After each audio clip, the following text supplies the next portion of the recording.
This is World History, Day 6, 6B.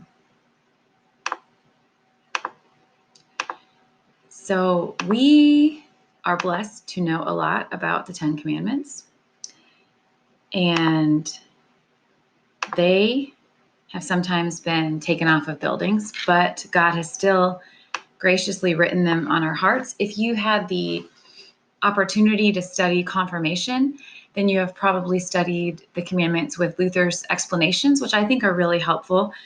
So we won't talk more about the commandments right now, but they are history's second written down law code.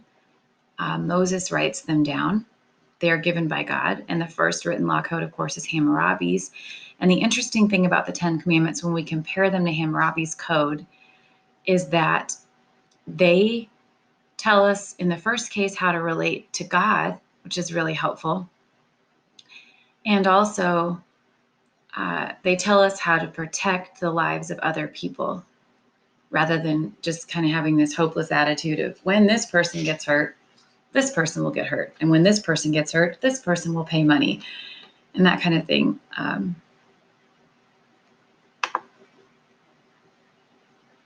right. And many people, whether they are Jewish, Christian, or neither, do recognize in the Ten Commandments supernatural wisdom for life, the best way to live.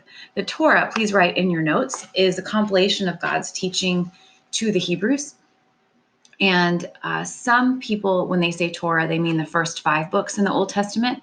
That's the more spiritual definition of it that I learned in theology classes in college with some Hebrew experts. But some general historians who don't know as much about it just consider it anything in the Old Testament.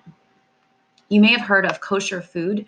These were food laws that were actually given way back in the BC, in the Old Testament as well. Really interesting thing, they talk about what kinds of animals may be eaten, and that animals should be killed as painlessly as possible. Now, in the first, it's to protect people, because God cares about people. And in the Middle East and the equatorial region, it was difficult to preserve certain kinds of foods, and salmonella was more likely. So this kept the Jewish people, a small nation in size, but mighty in health and vigor, relatively healthier and ready for fighting more than the people around them. This was God's secret advantage given of health.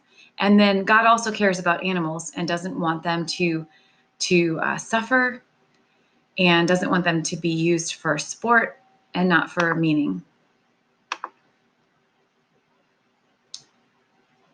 All right. And then we have several holy days in Jewish culture and in the Jewish religion. And an Orthodox Jewish person who is celebrating their Jewish heritage will still celebrate all of these today. And I've read some really interesting books about Jewish people in America and celebrating these, like in New York City, and how that looked like in the early 1900s. Some of you perhaps have celebrated a Passover, knowing that there's symbolism in the Passover for Christians as well.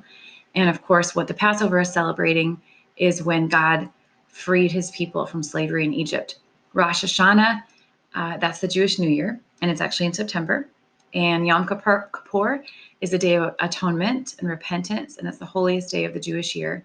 And Hanukkah is the festival of lights, occurs around Christmas time.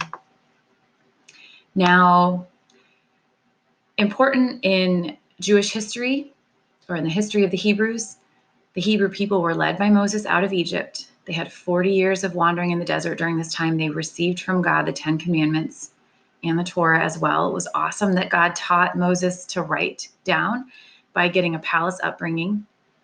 And once they got to Canaan, with Joshua, the new leader, they had to fight to win the land from the Philistines, who were a group of the Phoenicians that we learned about earlier in world history.